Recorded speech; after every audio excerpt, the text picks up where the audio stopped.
ವಿಜಯನಗರ ಜಿಲ್ಲೆಯ ಹೊಸಪೇಟೆ ತಾಲೂಕಿನ ಮರಿಯಮ್ಮನಹಳ್ಳಿ ಹೋಬಳಿಯ ನಂದಿಬಂಡಿ ಗ್ರಾಮದ ಇಟ್ಟಂಗಿಬಟ್ಟಿಯಲ್ಲಿ ಅಮಾನವೀಯ ಘಟನೆ ಬೆಳಕಿಗೆ ಬಂದಿದೆ.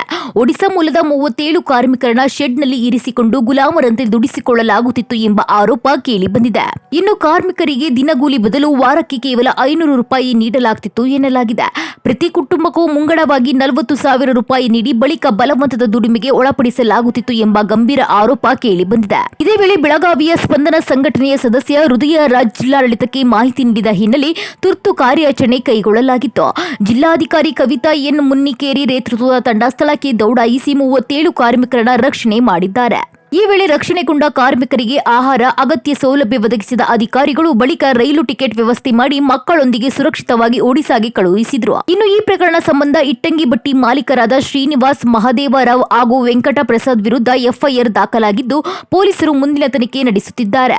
ಇನ್ನು ತಮ್ಮ ಊರಿಗೆ ಮರಳುವ ವೇಳೆ ಕಾರ್ಮಿಕರು ಜಿಲ್ಲಾಡಳಿತಕ್ಕೆ ಕೃತಜ್ಞತೆ ಸಲ್ಲಿಸಿದರು.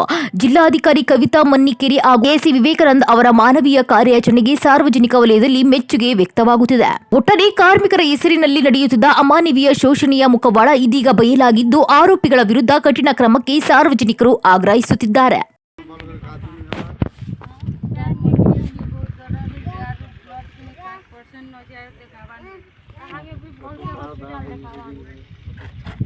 आमे केते सीरियस रे कवर करथे सर मते गाड़ी बाहरी गोल से पूरा नहीं बहुत फिजिकल अब्यूज टू मोर बच्चा के भी पीटी देला हमको पेट भी नहीं पूरा सही किएगो ए नीली शर्ट पहनी थी तमे